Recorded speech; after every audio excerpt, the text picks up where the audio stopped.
nagpapatunay lamang na itong pagsiserve ng warrant of arrest ito ay hindi po ito isang ordinaryong police operation, kundi ito ay isang covert operation. Bakit ko nasabi ito? Sapagkat itong ginawa sa EDSA Friday Vlogger ay nagpapatunay lamang na ito yung mga klase ng mga ginagawang panghaharas sa mga kinikilalang kalaban ng pamahalaan, lalo na ng Administrasyong Marcos. Yung ginawa kay Nelson Guzmanos na pag-aresto sa araw ng Biyernes kung saan wala ng opisina. Itinaon na tapos na yung opisina at araw pa ng Biyernes. Sa makatuwid, wala siyang pagkakataon na kaagad na makapag-piyansa. Diba? Itong kaso niya ay available po ito, no? At ito ay kinakailangan sana, no? Isinasagawa yung mayroong pagkakataon yung akusado na makapaglagak agad ng piyansa. Bakit hindi nila isinagawa ng maaga ng Biyernes? Kung Biyernes, halimbawa. Kasi kung ito ay isinagawa ng mas maaga sana, ay kaagad tayo makakakuha ng information, na doon sa korte kung saan nakapile yung kaso. At agad-agad makakapaglagak tayo ng cash bond. Pero yung ginawa nila kay sa kasama natin, talagang pinagkaitan nila ng pagkakataon.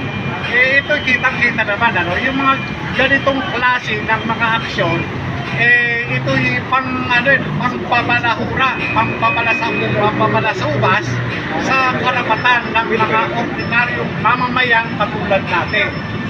Yun po yung kaya agad-agad kanina nung matanggap natin yung balita ay naiipit ako sa traffic dahil napaka-traffic ito papunta rito, at hindi ko na nga sila inabot ngayon, pero ngayon tatakbo agad ako doon sa Eastwood Police Station upang masiguro natin na itong si Nelson Guzmanos ay hindi ilalagay sa tambakan ng basura. Gusto natin makasiguro na ito ay opisyal na ipapasok sa police blotter na bilang palatandaan na itong ating kasamahan ay nasa kustodya ng pulisya. Diba? Yun lang naman yung kasiguruhan na gusto nating malaman na itong kasama natin ay talagang nasa kustodya ng pulisya. Nasa tamang kustodya po. Oo, yun yung nasa tamang kustodya. So yun po, kung meron po kayong katanungan, ilang lang po at ako ilalakad na rin. Sige po.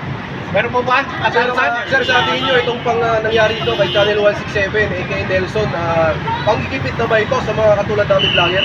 Opo, ako, ganyan po yung nangyari sa akin Sure na. Pagkalabas ko rin sa hearing, ay agad-agad akong sinalutuhan pa ako nung pulis sir, may problema, yun, may warrant ka.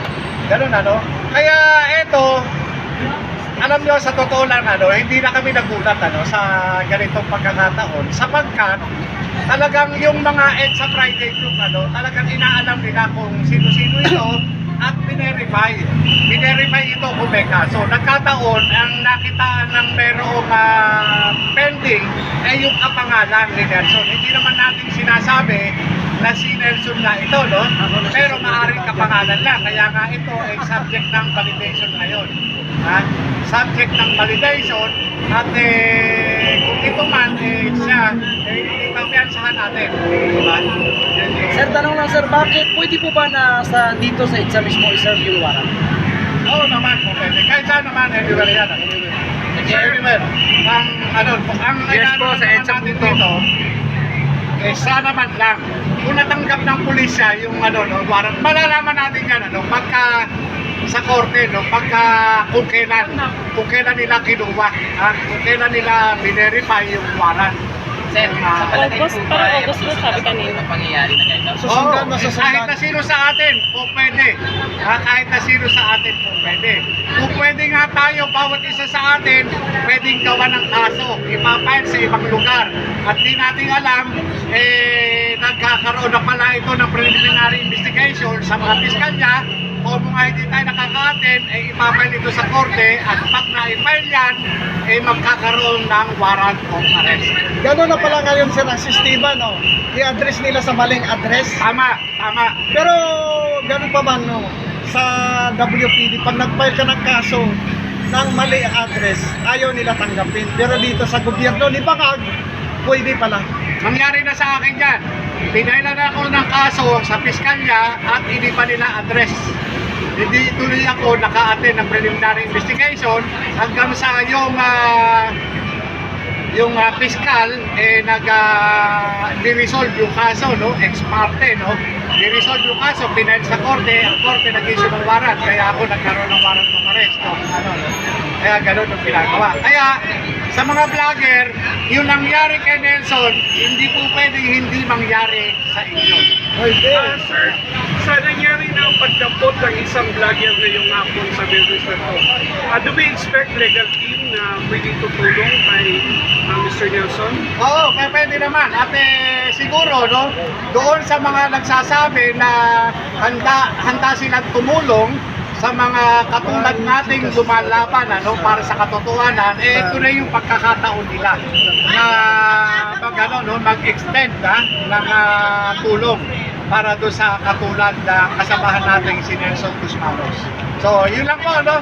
Ako'y pupunta na doon sa Eastwood Police Station. Maraming salamat. Sir, salamat sir. Ingat po, Sir JM. Tawagan mo sa mga kababayan natin. Panawagan ko po sa mga kababayan natin na naniniwala sa laban na ito na sana ilabas nyo rin ang inyong mga salubin through social media. Kung hindi kayo makapunta dito sa EDSA, dito na tayo. May mga bagong teknolohiya na tayo. We should use our modern technology to fight against tyranny, to fight against oppressive government. Yun po ang dapat natin gawin po. Ilabas yung salubin nyo. Doon tayo mag-rally. Kung hindi natin magawa dito, kasi talagang binabalahura yung ating karapatan na magpalabas ng ating salubin, ng ating expression, ng ating speech. Kaya talaga, dapat talaga tayo ang may sovereignty dito sa bansang ito. Kung baliktad na ngayon, sila na tuloy na nasa kapangyarihan.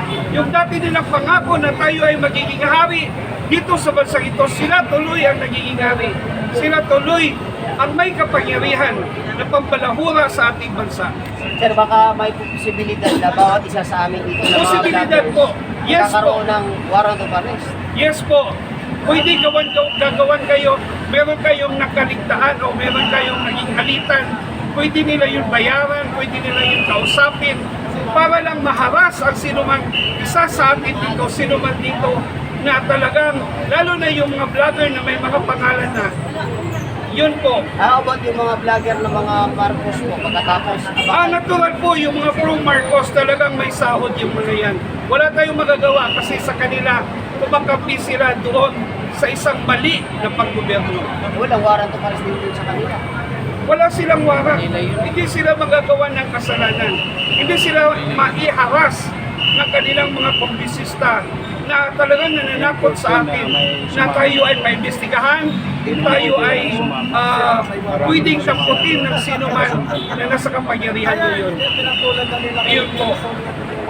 Kaya tayo po ay talagang kumilos tayo. Huwag tayong huwag tayong manahimik. Ilabas natin. Di po ba't ito ay malinaw na hindi pantay na pagpapalakad? Yes po. Ng Talagang sistema. malinaw na malinaw. Kwentas claras po ito talaga na talagang pinapatahimik. Kasi si BP Sara nga nagawan nila ng ganyang sistema. Yes. Tayo pa kaya naman Tayo pa kaya ng mga ordinaryong mga Pilipino.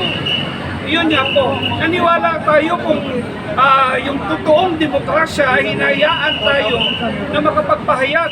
Pero wala na. Nasa kadiliman ang demokrasya ng Pilipinas ngayon. Ito na yung tinatawag na paninikil sa karapatan ng bawat isa Panindigil sa sa atin. karapatan ng bawat isa sa atin. Tama po yan. Tama po. Silent martial law. Yes po. Yes po. Yung mga nanonood ngayon, ito po ay isang paggising sa atin na ang lipunan ito ay hindi na sumasang-ayon sa nararapat ayon sa saligang batas. Kaya po kung kayo ay nakakaalam at nakaunawa at nakaintindi paano ang pinaglaban natin, dapat po kayo gamitin nyo ang social media ninyo. Meron tayong moderno na teknolohiya, gamitin po ninyo yan para magising ang taong bayan.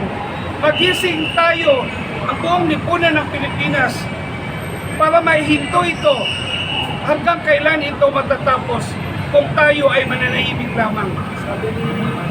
Yun po. Salamat, sir. Thank you, thank you.